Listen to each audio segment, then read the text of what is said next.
warahmatullahi wabarakatuh.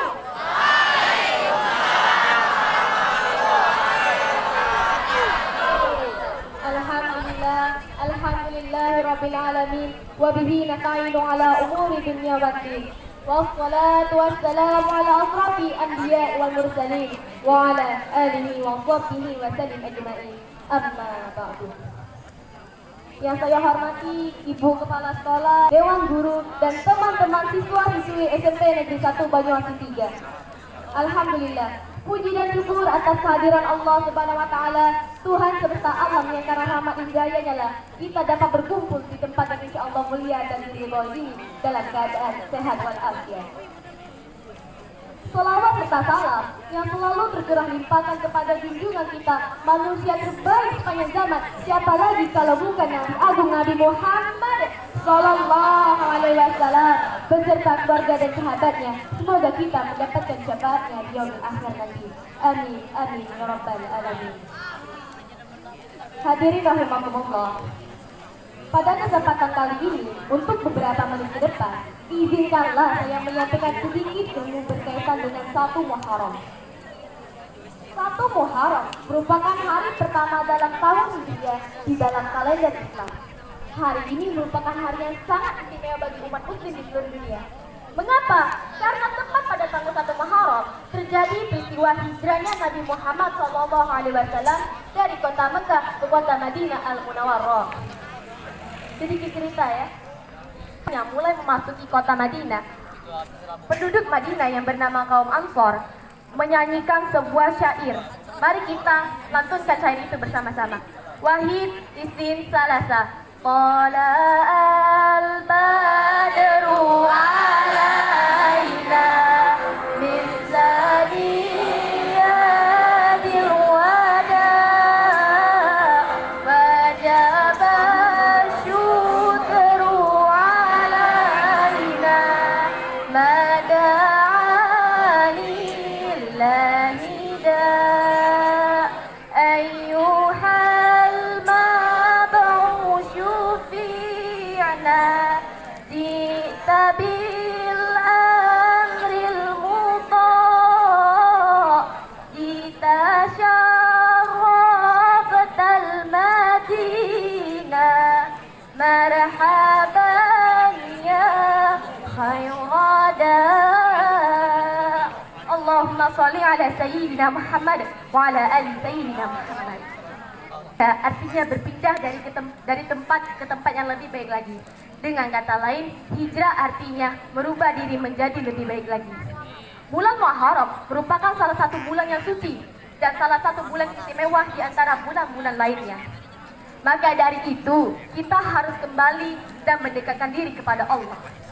Cara mendekatkan diri kepada Allah yaitu dengan cara bertaubat.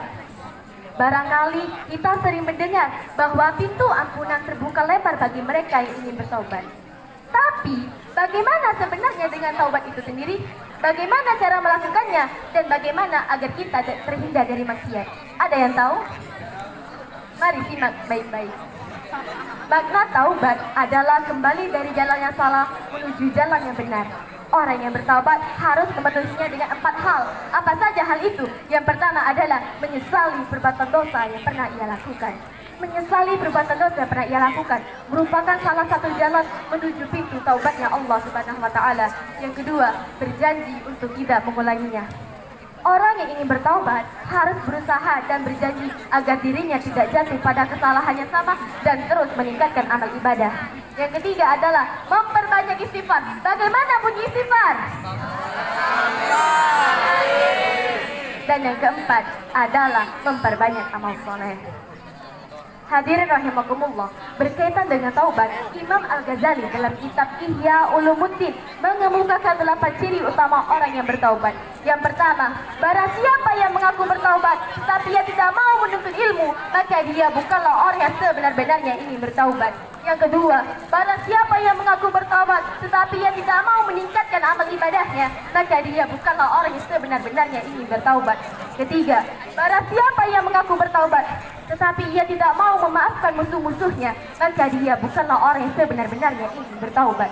Yang keempat, Barang siapa yang mengaku bertaubat, tetapi ia tidak mau meninggalkan perhiasan dan kemewahannya, maka dia bukanlah orang yang sebenar-benarnya ingin bertaubat.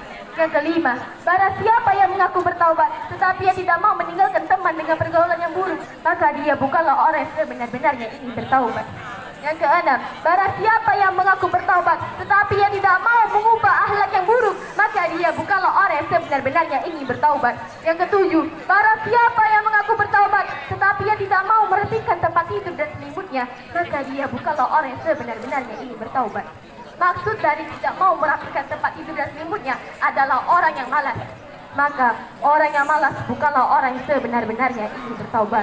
Dan yang terakhir, barang siapa yang mengaku bertaubat, tetapi dia tidak mau menafkahkan sebagian hartanya, maka dia bukanlah orang yang sebenar-benarnya ingin bertaubat.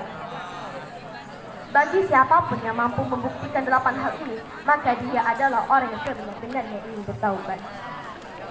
Minta ampun kepada Allah, tapi dosaku banyak niat ya Allah, apa saja diampuni. Allah berfirman dalam surah Az-Zumar ayat 53, Innallaha yaghfiru dzunuba jami'a.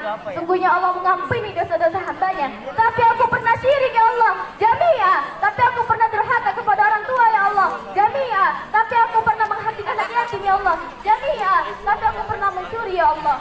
Yaghfiru dzunuba jami'a. Tidak ada yang tidak diampuni.